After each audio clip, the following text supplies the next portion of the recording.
So much has happened since I last picked up this camera on this channel, and it's been a crazy season. So much happened last year. The boat tried to sink itself. If you follow me on my Instagram, please do, on my TikTok channel. But I thought, you know what, so much is happening on board Optimist in the next coming weeks that I want to start the YouTube channel again. So big news is, one, I have partnered with Hudson Marine, so they're going to be fitting all of these beautiful Raymarine equipment on the boat. And we're going to upgrade our lithium batteries and our solar. I'm hopefully going to have davits fitted on the back of the boat. We're sailing to Isle of Scilly in 13 days. We're then going to go down to the Med in the summer. So much. So I thought, let's start the YouTube channel again. So we are in Mercury Marina in Southampton. So we came here because this is where Hudson Marine is based. They've got a really cool unit here to show off all their products. And this is where the install is going to be happening starts today. Hello everyone, I'm James from Hudson Marine, and lovely Ed here has welcomed us on his boat to do a little project for him, upgrading his system, trying to modernise his boat a little bit, and also going to be sponsoring him as well. So yeah, we'll take you through what we're going to be doing today and over the next couple of days. I'm going to be staying off the boat for the next couple of days because I think this makes it easier for the guys to crack on, leave their stuff where they want to leave it.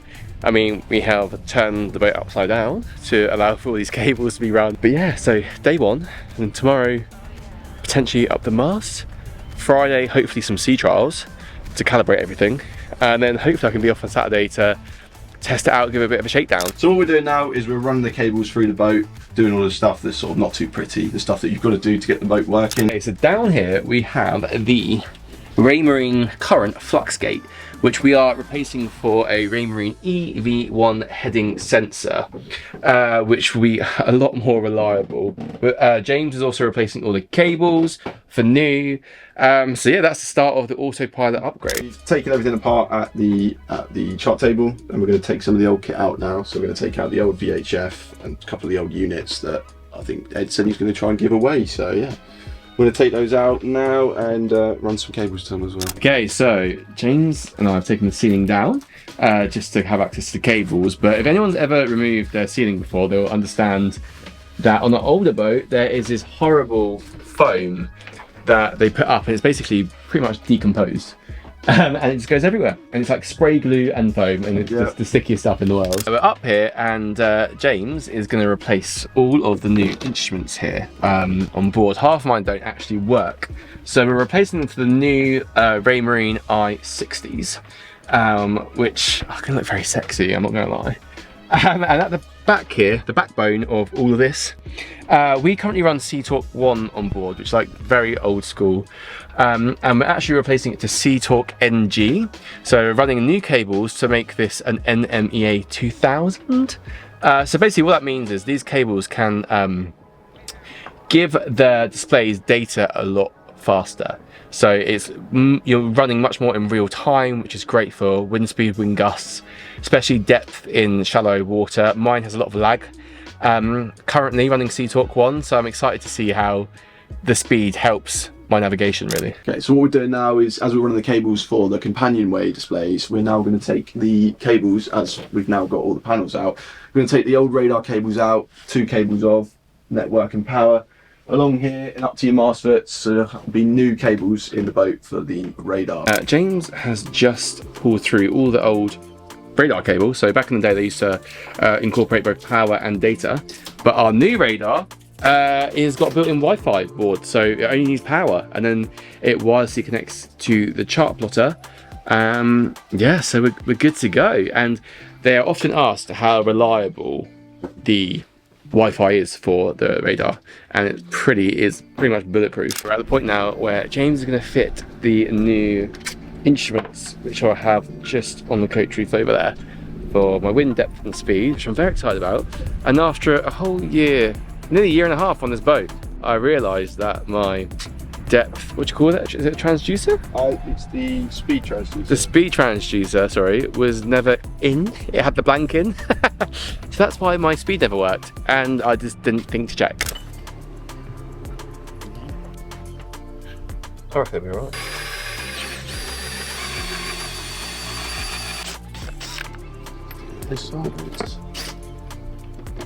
So it is day 2 on board Optimist. We've got 2 guys on board today. We've got James and Alfie. So Alfie is just installing the AIS box.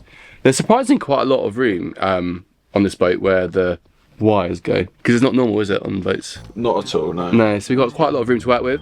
And then James upstairs is finishing the beautiful instruments. These units are already in and powered up, but what we have on the back is actual transducer cables. Transducer cables then go into the back, and then these displays actually change it from analog to digital, actually on your digital display here. We're about to install the Marine Yacht Sense Link, and this device here, you put a SIM card inside and it creates a 4G network, so your guests can enjoy Wi-Fi on board, but also when you are away from the boat, it puts things like your depth, your battery voltage online, so you can go into an app. So say you're on shore, you're in a restaurant and you want to monitor what's going on the boat, you can. So I'm really excited about this. Just wait, I can go in. I can bend it. It starts this side. The time has come to take off the linear drive and the rudder reference. So we are just replacing the rudder reference like for like, because they're pretty bulletproof. And then they're going to go up and service the linear drive. So yeah, that's what we're doing back here. So this morning we've come on the boat. Al's done a nice job of fitting the AIS into the corner, and he's also put the Yacht Sense link next to it, running the cables all nicely through the boat from the top. And now I'm moving on to doing the VHF, so we're fitting the Ray 63 in this little slot here, and also fitting the Axiom into this little slot here. So you don't see any sort of screws on the front. James in the process of fixing our Marine Axiom 7 to the control panel over there. So that means that it's a slave device for my chart plotter, but I can access everything that I need to know, all the information. So navigation's gonna be a lot easier, especially when I'm plotting downstairs. And in the back here, Alfie is fitting our new ACU for the autopilot. So yeah, sorry, again, I've done nothing. They have smashed through everything today. The headlining is back up, but the foam is everywhere. So we're just in the back at the moment, and Archie is running an NMEA 2000 cable, which is like the data and power cable, because we're going to be fitting an Marine I-70 display, which is just going to be located by the side of my bed. And I sleep on the right, well, I sleep in the middle to be fair, because I got starfish, but yeah, I'll be able to just see all the crucial data whilst I'm in bed, which is great for them on passage. When I've got people on watch and I'm off watch, or whoever's off watch can view all the data. Time has come for James to wire the entire boat. So all of these cables, this cable, all of that. All of that's going to all of that. The pedestal. Wow, all of that has got to go up through the engine bay, up the pedestal here, and then out to the chart plotter. Yes, I'm just running the cables now alongside the engine, round to the back, and straight up to the pedestal. What's that? Finally do something helpful, so we're going to take off the mechanism here, the poles, to feed the cables through for the new pod that's going to be fitted here for the chart plotter. Yeah, okay, so we are getting ready to replace the radar. So we've got the new one in the box up here. James is getting some cable ready to be run, and then Paul is going to go up the mast. Always going to go up the mast. Up the mast, take that old one down and replace the new one. Cannot go over how sexy this Windex is, honestly. Carbon fibre, it's absolutely beautiful. And it's going to mean that I can actually finally get wind direction, which I've wanted for a very long time now.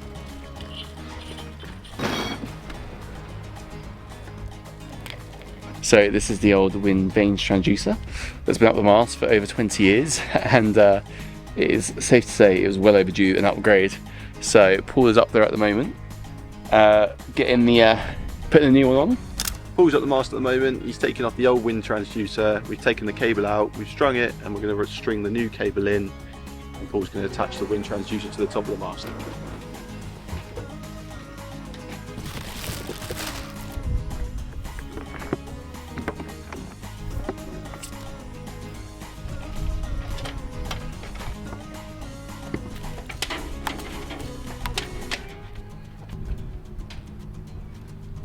Okay, it's day 3, the final push for getting everything installed. Done the most important job of the day, which is making coffees for everybody.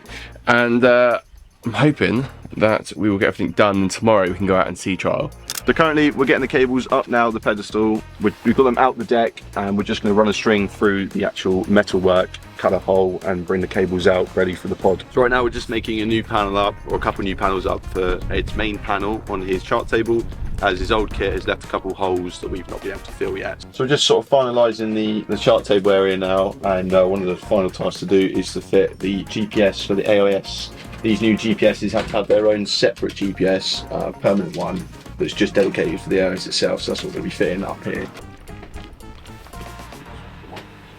So in the general area now, we've fitted all the kit. We're just putting some panels back together and we should be all done. And on the computer now, we've actually programmed the AIS.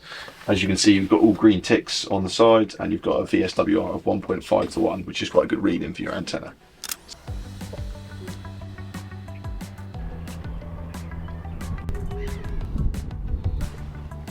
So over here on the navigation table, we've got the Axiom 7-inch, which is the slave of upstairs. It has all the same information, radar, AIS. It's just when I'm plotting charts here on my nav desk, I can then input all the information onto my chart plotter. Also got the Ray 63, which is our new radio on board, which also has our distress.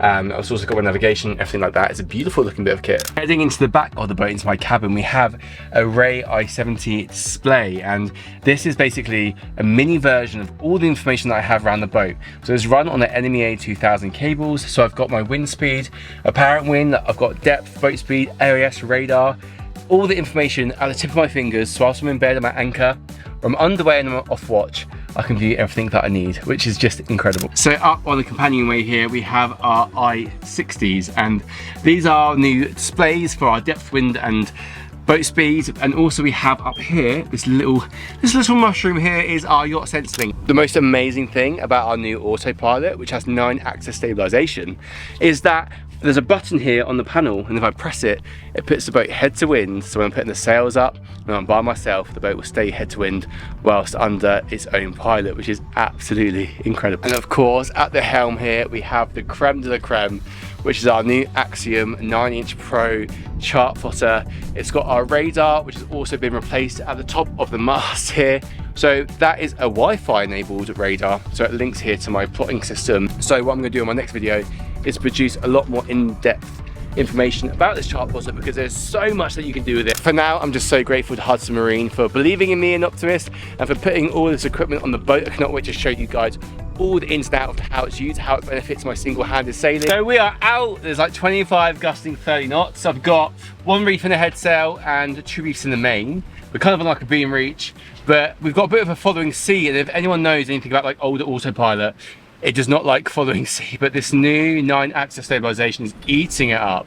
But I've got a lot of sail out for the wind speed, but I just want to try and push it and see what we can do, what the limitations are now, and I am in my element. I'm so excited now to be off to the Isle of Scilly next week.